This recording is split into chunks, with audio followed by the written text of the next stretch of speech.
recording this presentation, but we will stop the recording before it's time for questions. So you know that. And I'm gonna start to just introduce myself. My name is Tobias Frisk, and I'm with the International Relations Office here at the Mid-Sweden University as an international officer. And you can reach me at the email internationaloffice@min.se. We have offices in both Sundsvall and in Östersund if you need to visit us when you are here. So I want to start to talk about the most important things right now. And that is the residence permit. If you haven't already applied yet, please do so as soon as possible. The process takes time, and without a residence permit, you're not allowed to enter Sweden. And if you can't enter Sweden, you can't show up to the campus, which means that you risk losing your place in the program. So please remember that we at the university cannot answer questions about your application, and we can't speed up the process. All questions must go directly to the Swedish Migration Agency or Migrationsverket. And also for accommodation, you should secure this as soon as you can. There is a housing guarantee for all students admitted to full-time studies, and that means 30 credits per semester. You'll need to contact a housing company directly, and you have the contact information on our website. And I will be sending out the presentation afterwards, so you have all the links that we are showing here.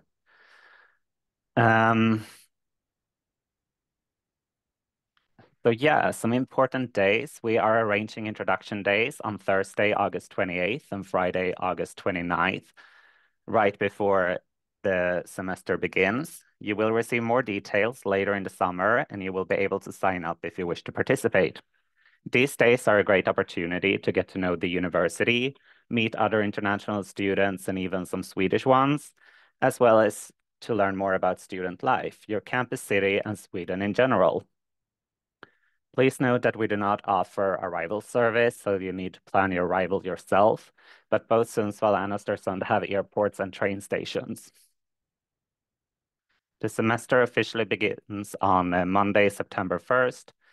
And if you are a tuition fee paying student, you must register in person on campus before you can register for your first course. So make sure to bring a valid ID. Will need this to confirm your identity, but you will also get more information about this later on. And before coming to Sweden, it is very important to make sure that you have valid insurance.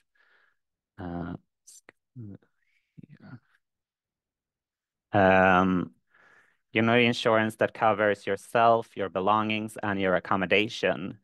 For tuition fee paying students, you are covered by the Swedish state insurance via Kammarkollegiet throughout your entire study period. And if you're an EU or EEA student, you're covered during your first academic year of studies. For EU and EEA students, we recommend bringing your European Union health insurance card too.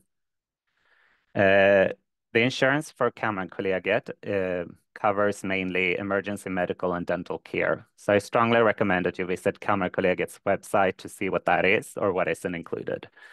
And please note that this insurance does not include home insurance or third-party liability insurance, which are both required when renting accommodation in Sweden. Without the right insurance, you could potentially be responsible for a cost in case of accidents and damages. So that can become very expensive. So it's better to be safe than sorry. Some practicalities. Sweden is often called one of the most cashless societies in the world, and most people pay by card or use payment apps. In fact, places like event venues, cinemas, and some shops no longer accept cash at all. So you can usually use cash in supermarkets, but even there, most people pay digitally. So make sure that your card or credit or debit card works for payment abroad, especially if it's a Visa or MasterCard. And when it comes to packing for Sweden, one of the most important things to remember is layers are key. The weather changes a lot, even during one single day. You'll need a raincoat and rain boots, and also winter coats and winter boots. And those are two different things. But you don't need to stress too much. If you don't have everything before arriving, you can usually find what you need here at both outlet stores or secondhand stores, which are very popular in Sweden. And also, there's no need to overpack. Luggage space is limited, and we have plenty of stores here, so you can get everything that you need once in place. But I do recommend bringing some comfort items like souvenirs or something personal that reminds you of your home. That can also serve as a conversation starter when meeting new people here.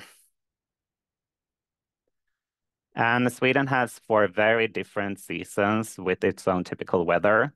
In summer, it can get quite warm, sometimes up to 30 to 35 degrees Celsius, and days are very long with lots of daylights, almost 18 to 20 hours. This is a great time to enjoy outdoor activities and nice weather. Winters, on the other hand, can be very cold, sometimes dropping below minus 20 degrees Celsius. Days are very short and it can be dark for many hours. Snow and ice are common, and it's important to dress warmly in layers, including hats, gloves, and warm shoes. But even during the winter, there's a lot of activities to do, like cross-country skiing, ice skating, or downhill skiing. Spring and autumn can be very unpredictable, and temperatures change and a mix of rain, wind, and snow and sunshine.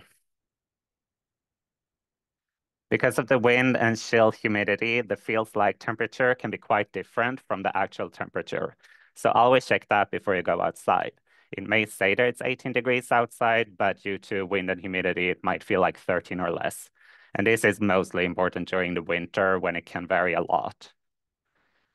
Uh, so uh, the weather can change very quickly, so layering your clothes is the way to stay comfortable all day.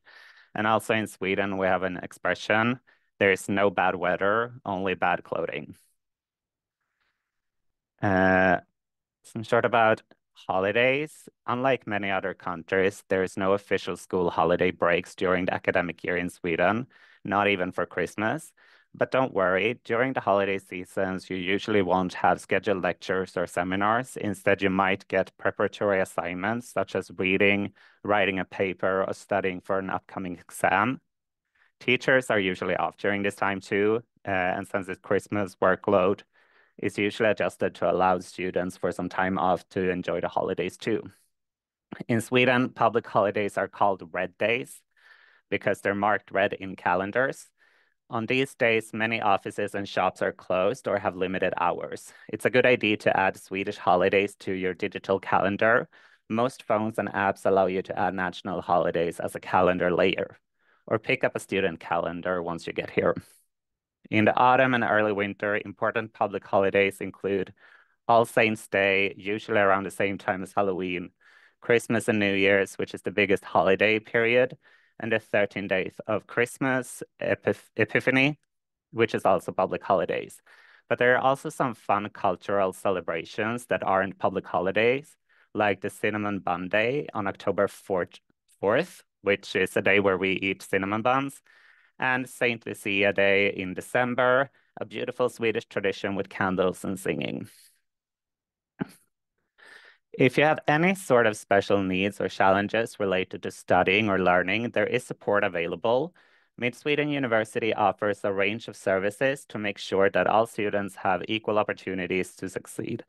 For example, note-taking help, mentor support, adapted course materials, and special exam arrangement. Check the link on the slide for more information and how to apply. And if you're unsure, don't hesitate to ask for help.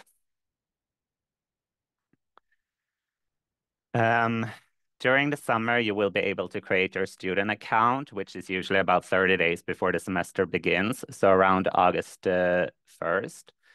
When your courses are about to start, you will need to register for them, and registration opens 2 days before each course starts, and it's important that you register to keep your place. During the summer, you will also get access to your welcome letter. It contains useful information about your studies, your schedule, and what to expect. We'll send you a reminder when this is available. And speaking of summer, the International Relations Office will be closed during July 21st and August 1st, 2025. And during this time, if you send us an email, you will get an automatic reply that contains a lot of useful information. We will get back to you as soon as we can after our summer vacation, and there will be no need to send your email twice. We will respond at our earliest convenience. If you need to contact us, use the international office at mean.se email.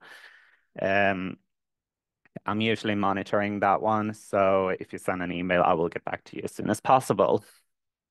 And that is the information I had, but I also have a video from one of our students here at the campus that we can look at now.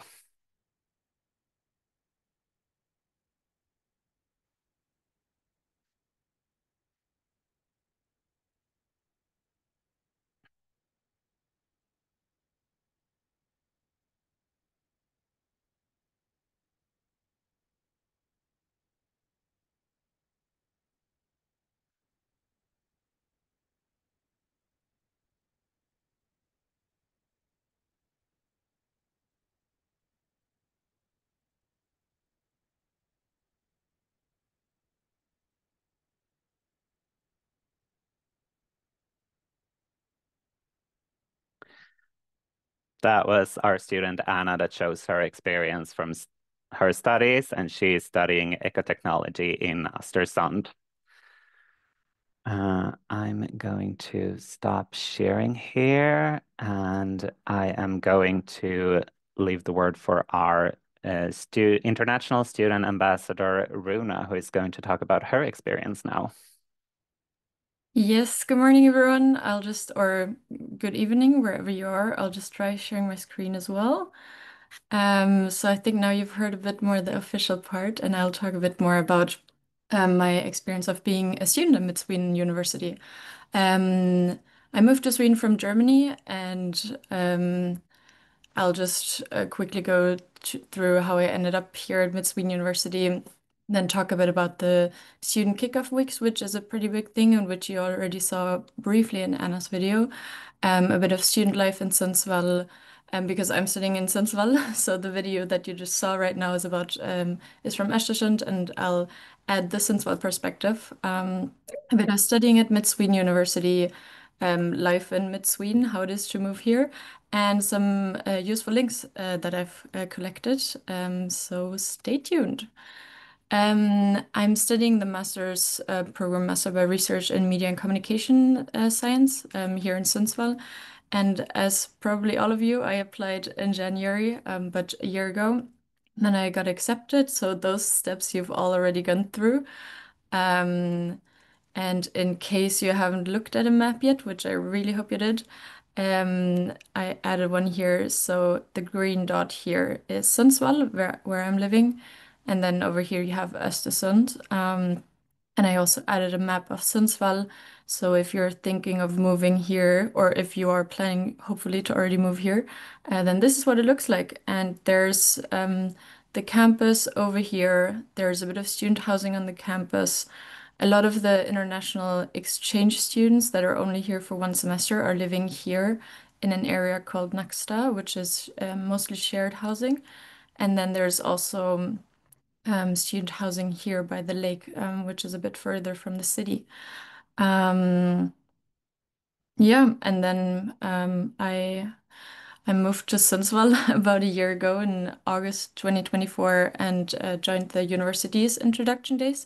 But then another big thing in Sweden is the student kickoff, which is organized by the student union. The student union generally is a very big thing in Sweden, and they also receive money from the university and often from the municipalities as well, so that they actually fund a lot of the activities. And here you'll just get a glance. It's basically the first week of courses, where there's a lot of barbecuing in the evenings, activities, and it's just a great opportunity to get to know your classmates, but also other international students. Uh, yes. Right. Oh, now it won't move the slide anymore. Give me a sec. Um, Yes, so as I already said, the student union is very engaged and offers a lot of activities.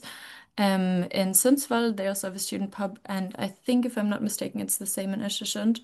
Um, And in Sundsvall, as well as in Östersund, there is also an international section or an international committee that organizes events for internationals by internationals. For example, in Sundsvall last semester, we had an event called International Bites, where everyone brought food from their home cultures, and then we just shared it a bit like a potluck, just to give you a glimpse of that. Um, but apart from from the social aspect, I would say that in my experience studying in Sweden is a lot of independent studying, depending on what level you're studying at, maybe. So it's a bit less classes and instead a bit more sitting in the library or at home and reading by yourself, or with classmates, obviously. Um, and at least in my program, it's a lot of essays and papers and not so much sit-in exams, which you might be used to from home.